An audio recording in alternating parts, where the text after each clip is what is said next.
Right now on News Channel 67, Wagner Fire Department facing an ongoing issue. What town leaders are doing to help solve the retention problem for a fire chief.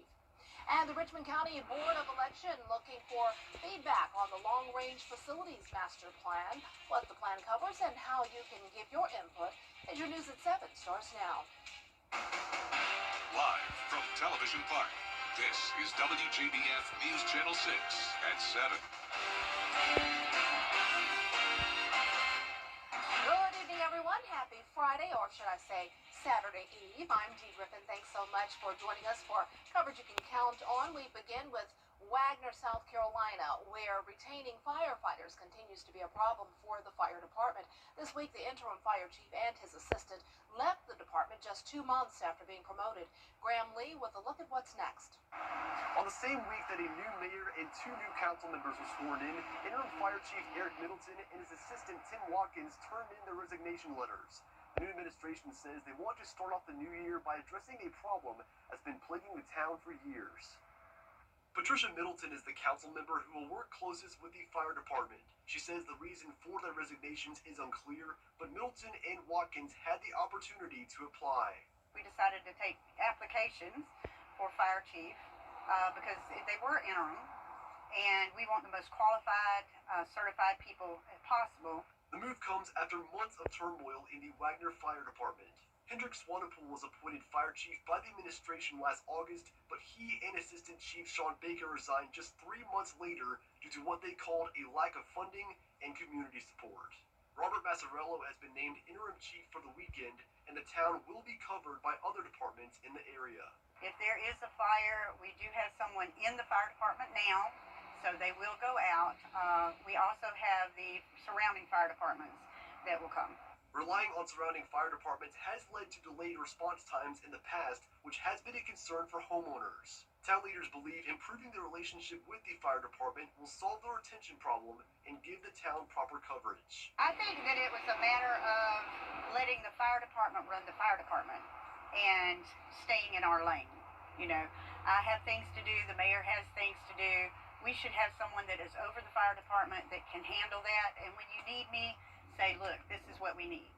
You know, we need new equipment, or we need to pay this, or we need to pay that, or, you know, and we'll make sure you have what you need, and we'll work closely with you like that. We're not trying to take it over. Leaders will vote for a permanent fire chief at their town council meeting Monday. In Wagner, Graham Lee, WJBF News Channel 6. Time now for a first look at our forecast with Chief Meteorologist Jennifer Tranchi. And if you like today, stick around for tomorrow. Right, it was very warm today, Dee. In fact, record-breaking warmth, not just with our high temperature, but also the low temperature. You can see those old records were set back in the 1940s, and we beat both of them today by 1 degree. So 79 is where we climbed all the way up to in Augusta today, and we're currently still in the 70s for some places in the CSRA, like Swainsboro, Thompson at 71, Augusta now into the upper 60s, same thing in Aiken, Wrightsville, you're at the 70-degree mark at 69 in Edgefield. Satellite and radar showing mostly cloudy skies, and we've had a few stray showers from Wilkes County over towards McCormick, but most of the rain is still to the west of us, and that will move in tomorrow afternoon. Our Terry Lambert Hyundai Skyview cam looking good. It will be a great night to spend it outside, as we're going to stay warm in the 60s, or mild, you could say, with winds very light, only up to around 7 miles per hour coming out of the south. And with that southerly flow, it's bringing our dew points into the 60s, so we have enough moisture around to produce some fog again overnight into Saturday morning. But your date-night forecast looks fantastic. No need for a winter coat or any rain gear. But tomorrow we will be tracking the possibility of severe weather, especially for our northern counties, along with near-record highs and that dense fog. I'll have more details coming up, and back to you, Dee. All right, thanks so much. We'll see you in a few minutes. Some changes could be coming to the Richmond County school system, and the district wants your input. The proposed long-term master plan calls for school closures, building improvements, and consolidations. Now, many neighbors welcome the possible updates. However, alumni of one potentially affected school say they want clarity on whether the name of T.W. Josie Comprehensive High School, a school with deep roots in Augusta's Black history, could change. We're hoping the Board of Education decides to get rid of the naming committee and keep the school name the same. We're very excited for the school to be torn down and a new one be built. So we want to make sure that's understood, that we're not trying to stop that from happening. Several of the first three public meetings on the plan will be held January 15th at TWJBF High School. Well, state lawmakers return to the Gold Dome on Monday. Western University has a new place for student health services. They cut the ribbon today. It was originally located at Pavilion 1 and 2, which will now be torn down. The new location is at the old public health building on St. Sebastian Way. Students can continue to go to doctor's appointments and get treatment at the new location. There will also be new workflow and lab spaces. Physical and mental health is tied to academic success.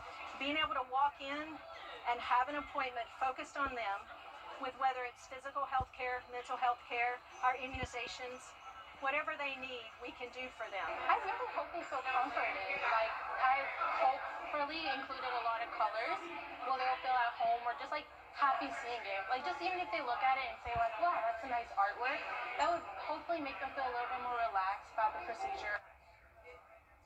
AU will build a new research facility to take the place of Pavilion 1 and 2. A new tool for local youth to learn real-world experience. Aruba's Richmond is celebrating the opening of a new storefront at the Junior Achievement Discovery Center on Riverwatch Parkway. Students learn business operations, explore careers, and get experience with workplace dynamics. Us a great opportunity to just strengthen our commitment to the local community and using the opportunity to showcase that manufacturing and recycling the metals industry can be an attractive answer to the future prospects of our young, for them to pursue a successful career.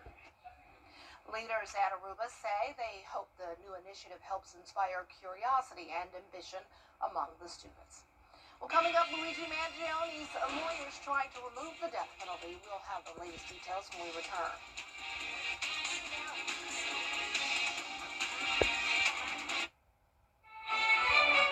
It's a split forecast this weekend, tracking showers and storms tomorrow, then back to sunshine on Sunday with a 20-degree temperature drop-off, and it's also going to be very windy all weekend long. I'll have your full Bite for 6 forecast when we return. Hey there, I'm Renee Miller with your Cash 3, your Cash 4, and... I'm often asked, how'd you become the largest injury firm in the world? The answer is simple. We've won a lot.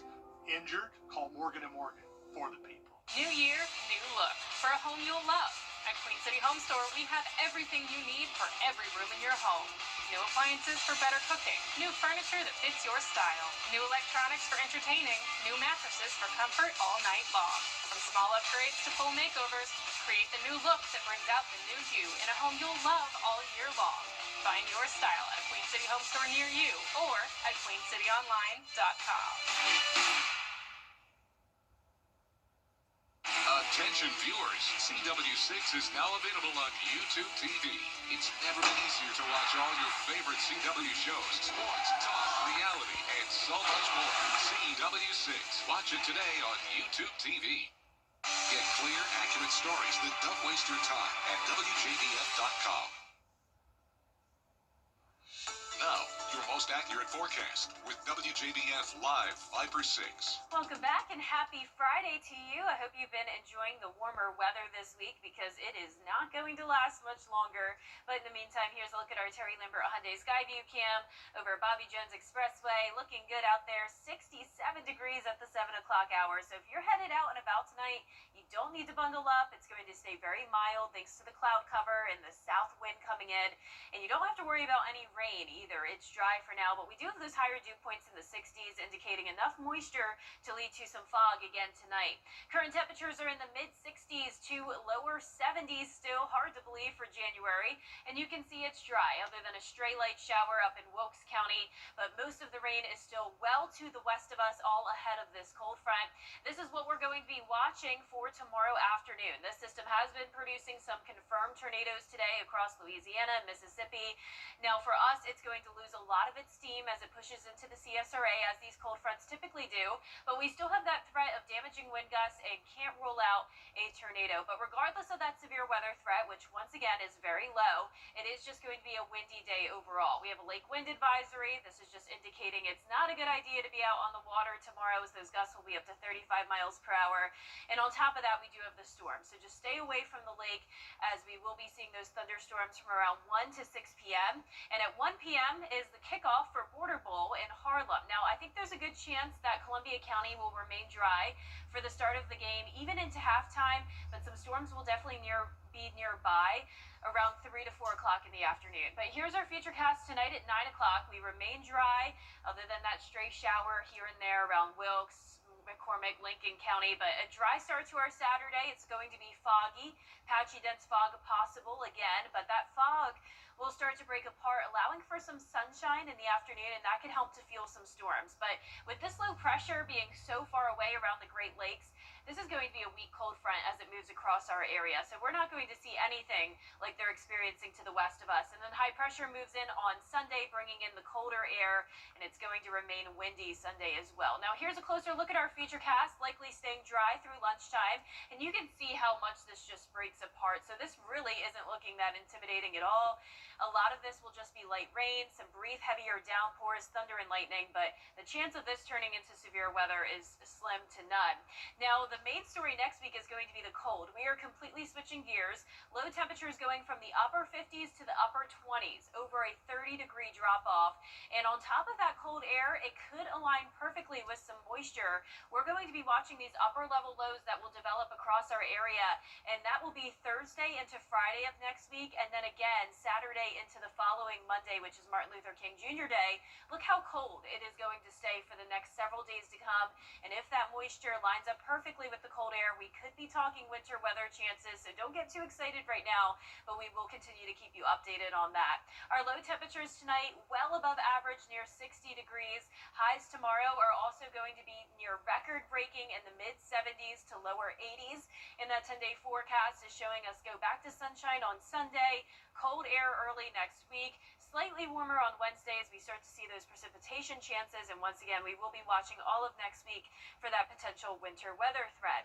And speaking of that, I'm sure you remember a few CSRA weather events from 2025, including the snow we had this time last year and the northern lights. But do you remember the Edgefield County hailstorm? Meteorologists Avery Gray and Miller Hyatt break down how the hail grew to the size of ping pong balls. The updrafts just carries it up and up and up until it gets heavy enough just to fall to the ground.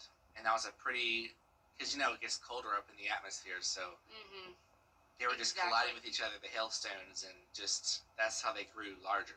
Yeah, and the largest ever hailstone recorded, this is not here, this is in North Dakota, but the largest ever hailstone recorded was 8 inches in diameter, and that was in North Dakota, which is the size of a basketball. So if you can imagine a basketball falling from the sky.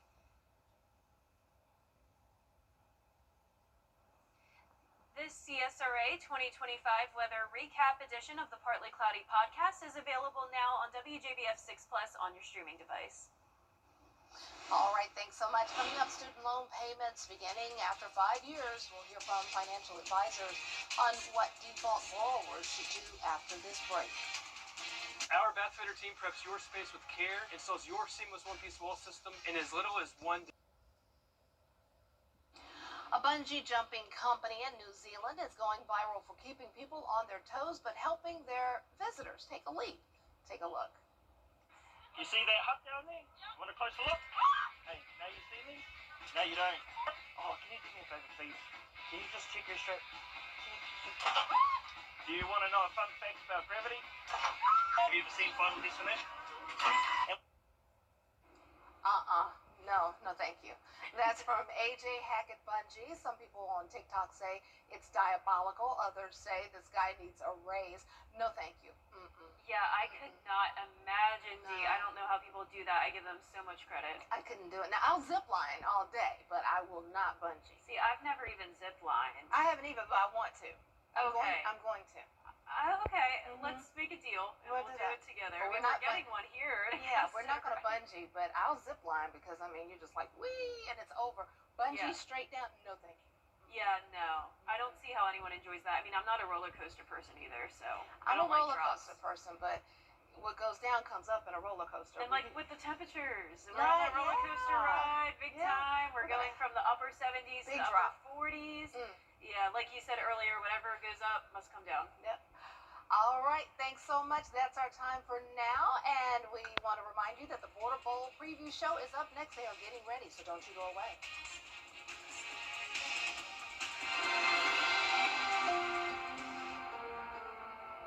The day my daughter was hit by a truck,